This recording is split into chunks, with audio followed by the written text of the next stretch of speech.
Assalamualaikum warahmatullahi wabarakatuh. Selamat jumpa anak-anak. Kita mulai bab pertama tentang gerak lurus. Pendahuluan, ya, suatu benda dikatakan bergerak bila kedudukannya selalu berubah terhadap suatu acuan. Ilmu yang mempelajari gerak tanpa mempersoalkan penyebabnya disebut kinematika.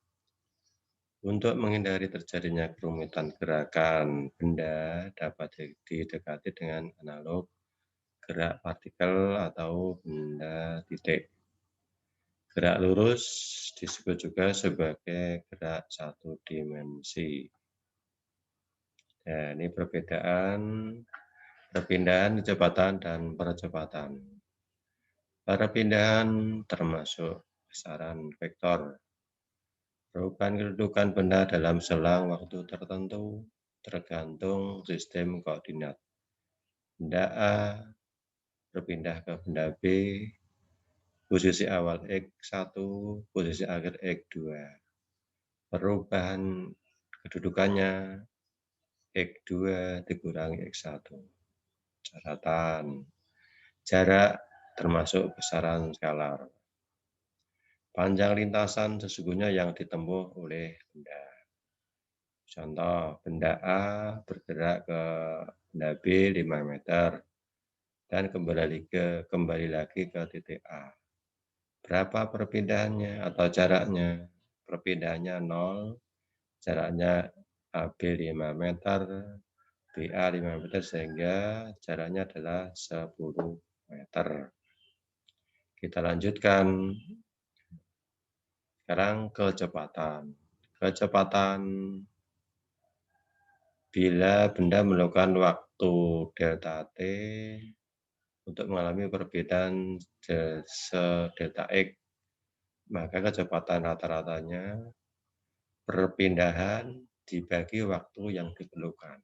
Nah, V rata-rata X2 posisi akhir dikurangi X1 posisi awal dibagi perubahan X dibagi T2 dikurangi T1 atau perubahan waktu.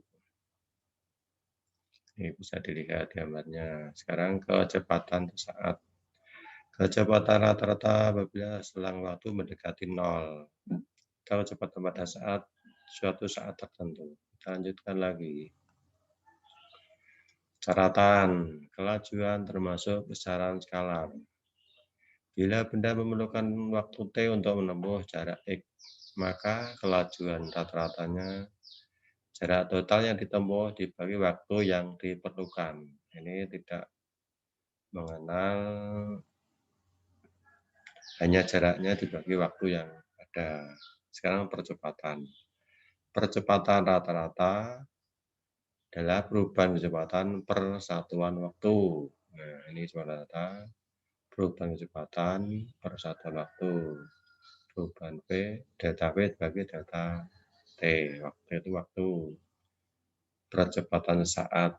Perubahan kecepatan suatu saat tertentu. Kecepatan rata apabila selang waktu mendekati 0. Kita lanjutkan. Gerak lurus beraturan, GLB, adalah gerak benda pada lintasan lurus dengan kecepatan tetap. Ini posisinya, ini posisi ini terhadap perubahan waktu. X, ya, posisi awal ditambah V kali T, kecepatan kali waktu. Posisinya. X itu posisi, V kecepatannya konstan. Sehingga percepatannya sama dengan 0. Ini gerak lurus beraturan. Kita lanjutkan, gerak lurus berubah beraturan adalah gerak lurus yang percepatannya tidak berubah atau tetap terhadap waktu atau dipercepat beraturan. Posisi X jarak terhadap waktunya. X sama dengan X0 posisi awal ditambah kecepatan awal kali waktu ditambah setengah A kecepatan kali T kuadrat. Kecepatannya ini A-nya konstan. Kecepatannya V sama dengan V akhir kecepatan awal ditambah A kali waktu.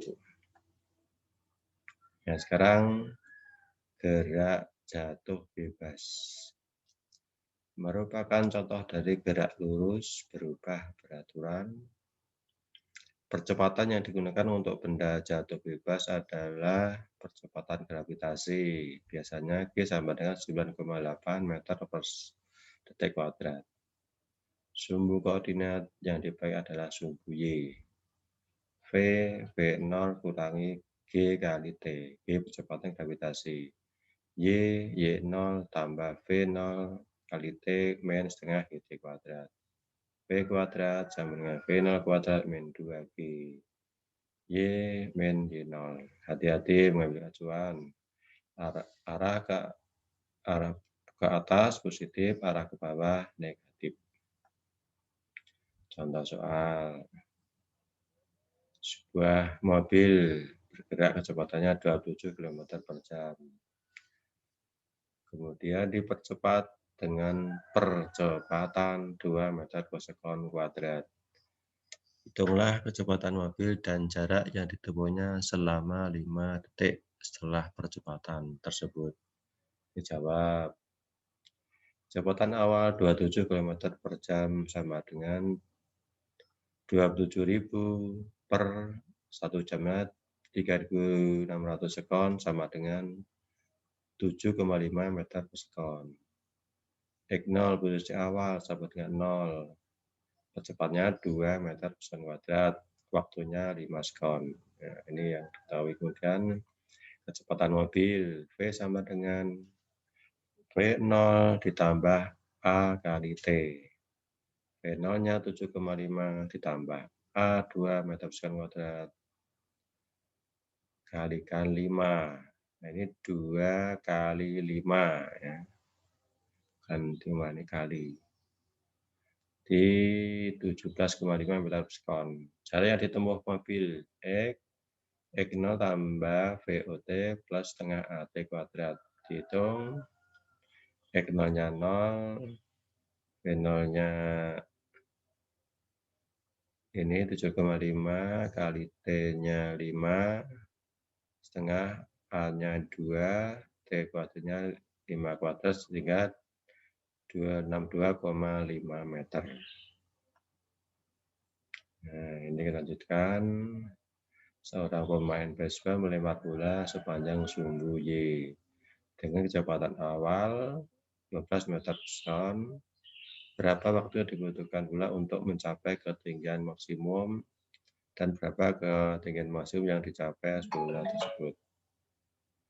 Percepatan bola ketika meninggalkan pemain adalah A atau min G. Kecepatan pada ketinggian maksimum adalah V0 pada puncaknya. Waktu untuk mencapai ketinggian maksimum V sama dengan V0 plus GT. Sehingga diperoleh T sama dengan V min V0 per G. V kecepatan akhirnya 0, awalnya 12 meter per sekon per A ini kecepatan gravitasi min 9,8 sama dengan 1,2 sekon. Ketinggian maksimum yang dicapai V kecepatan akhirnya 0 kurangi V0 kuadrat 12 ini 2 kali A 2 kali kecepatan gravitasi sehingga menghasilkan 7,5 meter. Nah, kita lanjutkan soal latihan.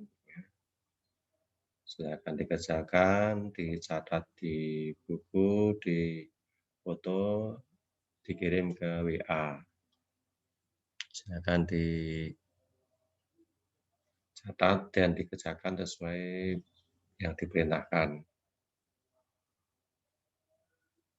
Sekian, terima kasih.